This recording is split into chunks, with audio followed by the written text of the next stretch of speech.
Good morning, guys. How you doing? I wanted to say welcome and thank you to the new subscribers. And I'm ready to go to therapy. I'm just waiting for the clock to go a little further.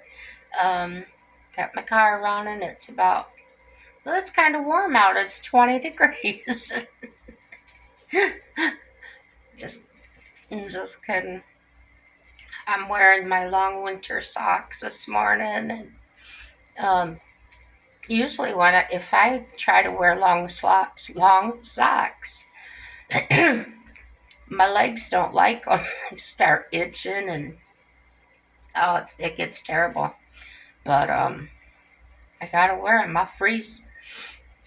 And gonna wear my sweatshirt today with my new gloves. Did I show you my new gloves? I don't know if I did. I'll get them.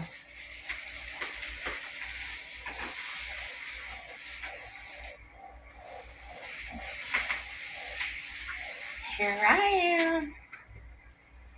Look at they say North Dakota on them. They're cute. And where they're white at, they're a little bit thinner, and my fingers actually touch my phone screen. So if I had to, I could do that. But when I'm in my car, I just hook it up to my car, the phone. So yeah, I got my hair all did up, and I didn't do my nails last night. I should have done that with y'all. Um, what are you doing today? It's about, what time is it? Oh, it's probably about going on. That's a 5 to 7 in the morning, and it's still dark out.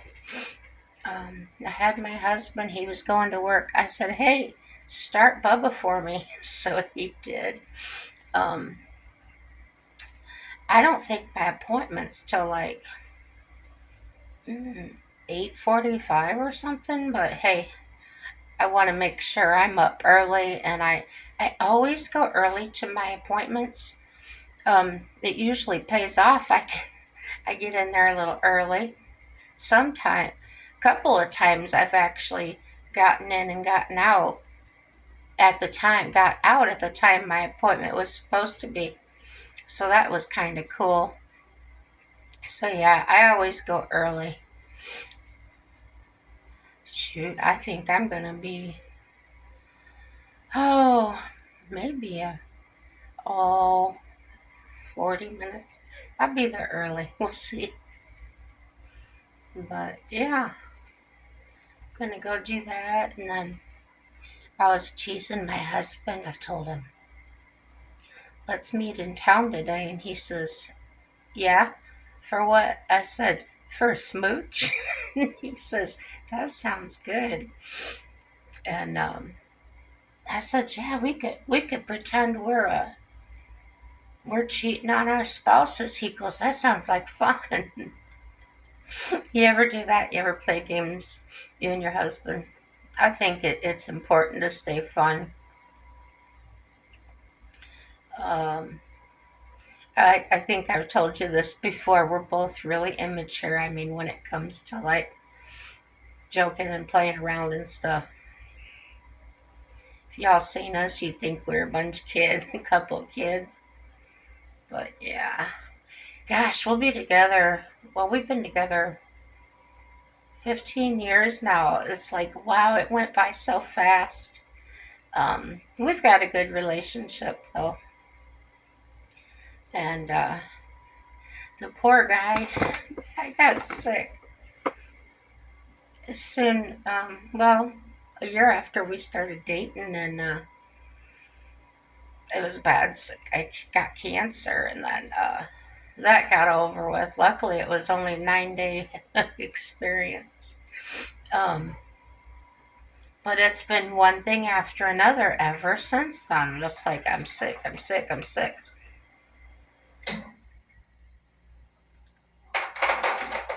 That's all good.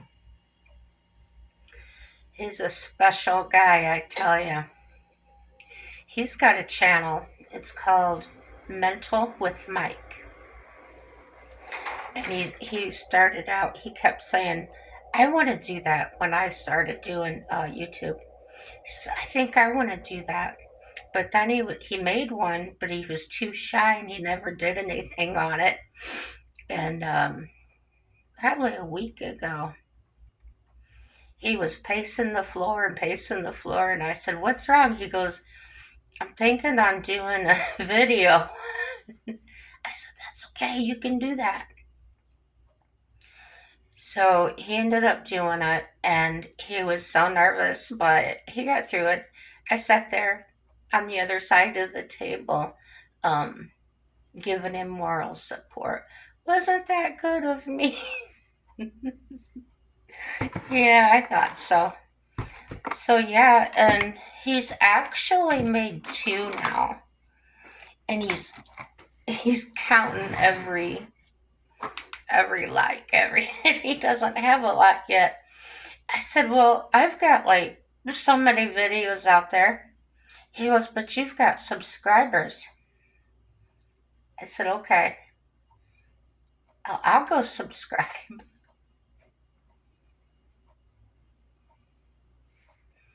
So he's got me on there, but if any of you guys want to go give him some subscriptions, that would be nice. It'll really boost his self-esteem up, I think. Um, yeah, he's really watching it. So yeah, I think if he got a few more likes or subscribers, he might be encouraged to do some more. Um, he's really fun and can be really funny. He can tell jokes and make impressions and stuff like that. But his first two videos are a little rough, but give him grace, guys.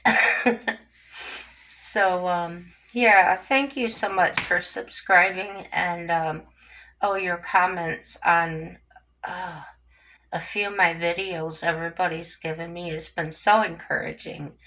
And to the subscribers that kind of suffer similar issues as I have, your feedback is most welcome. If you if you need tips or tricks from me, I'll be glad to give them to you. And yeah, I try to put everything that I learn on here because I know when I started going through things so many years ago, there wasn't any YouTube and or I didn't know about it. And when I did start finding things, it was more along the lines of a doctor or somebody like that getting on there and getting all the scientific, the psychology terms. And I just really wanted to hear from somebody that was actually going through what I was experiencing. And gosh, some people have it worse. And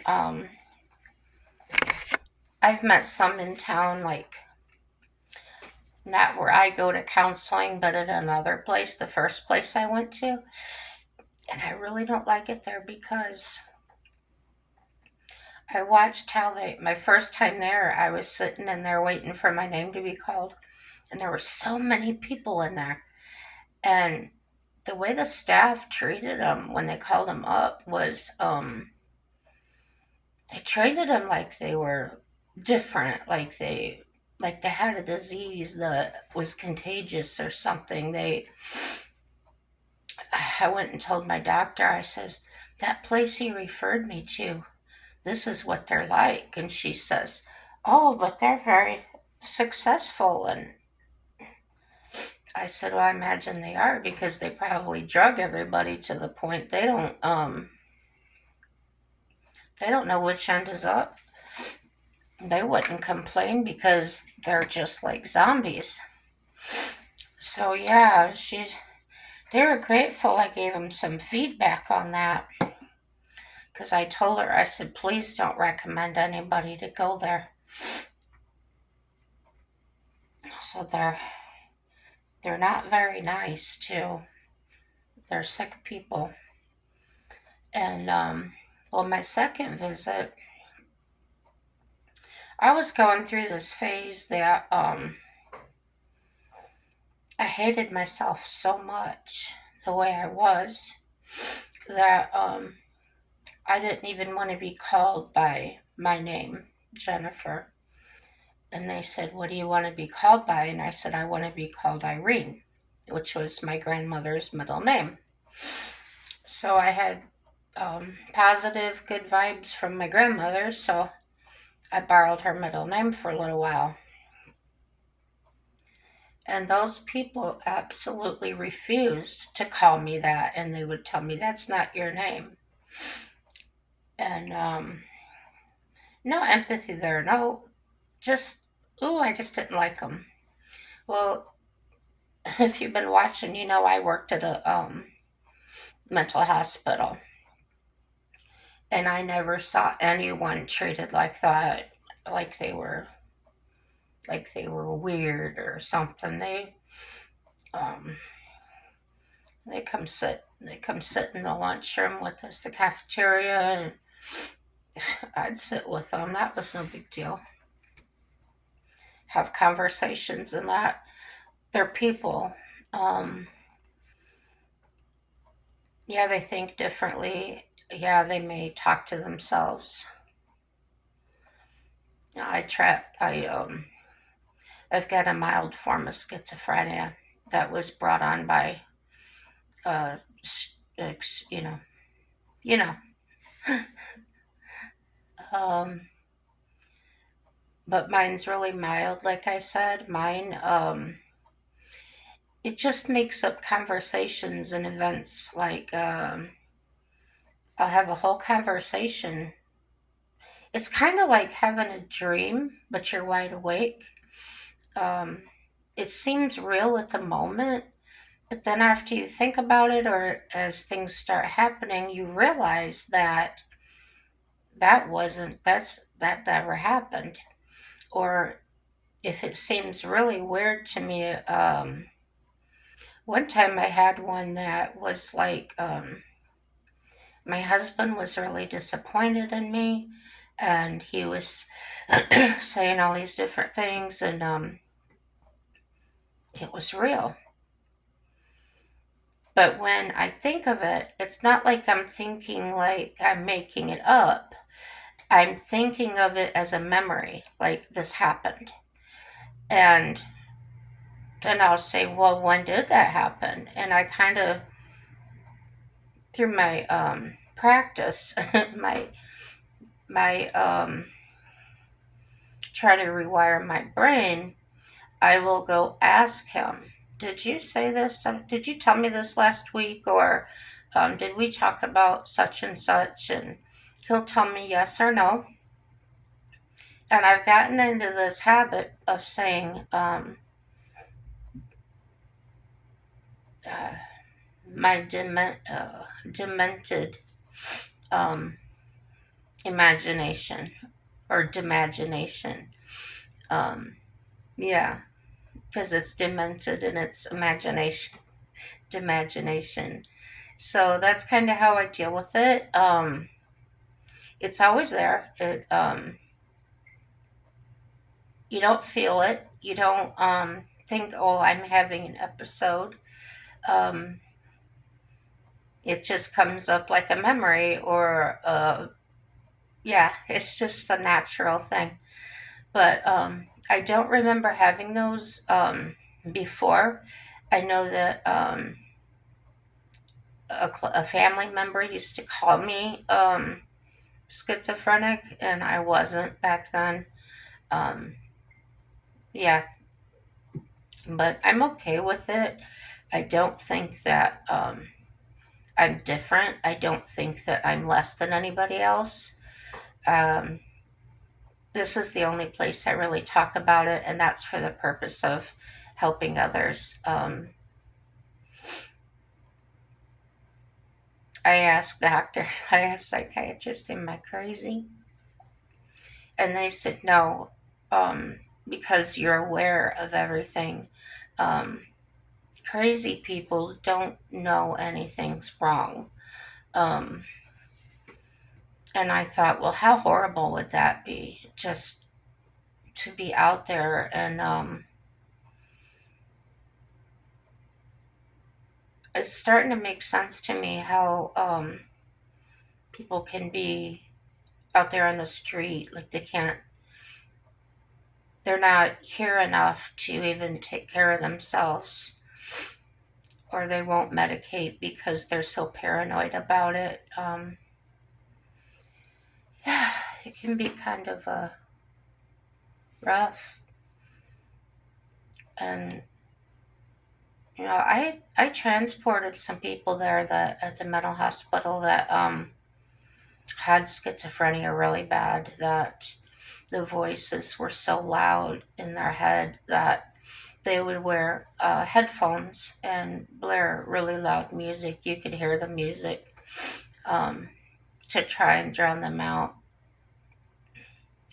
And one would just talk, he would talk out loud to them. He would be arguing with them. And he said they were telling him all the time to harm himself, to do things like that.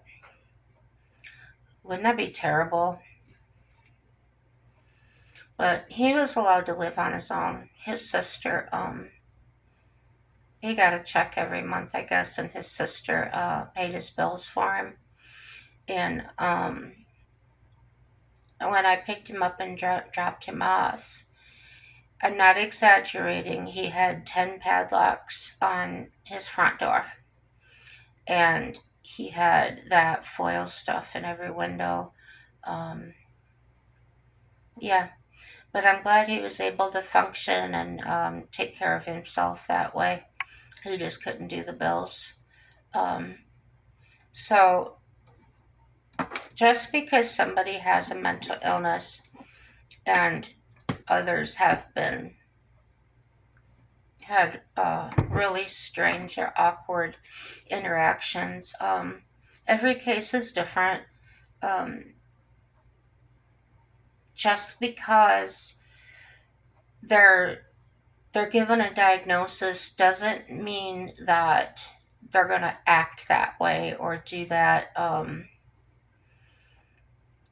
When they told me I had a mild case of schizophrenia, I freaked out because I knew what that was. So, see, I even had that stigma in my mind about that um, mental problem. So, what I've learned is that just because they're schizophrenia, that they aren't violent. A schizophrenic is most likely to harm themselves before they harm anybody else. So keep that in mind. A lot of people, I think the name of the disease is scary because of the way it sounds, and that's just my opinion. That's the only thing I could think of that why it's got such a bad reputation. Um, the reason, if they freak out, if they start acting really weird um, in a situation like something's going on, people are arguing around them, some will get really agitated because they can't comprehend what's going on as far as what the argument's about or what's happening that way. Um, they get agitated because they can't do anything about it. They may yell, they may do different things, they may swing their arms or pick up something and throw it, and that's simply because they want it to stop. Um, but keep in mind there's different degrees of it. Um, if someone got violent, um, if they were throwing things, somebody might take that as they were threatening them or trying to harm them. Um, keep your mind about you if you're saying if you don't have mental illness. Um, try to look at the actual situation and don't blow it up in your mind as something it's not. But on the other hand, if you really feel endangered, leave the area right away. And you may have to call the police or somebody. And it's unfortunate that we have to do that because um, a lot of times mentally ill people get mistreated um, because police and them don't understand them. They can't. Sometimes it's probably hard to discern whether offender is being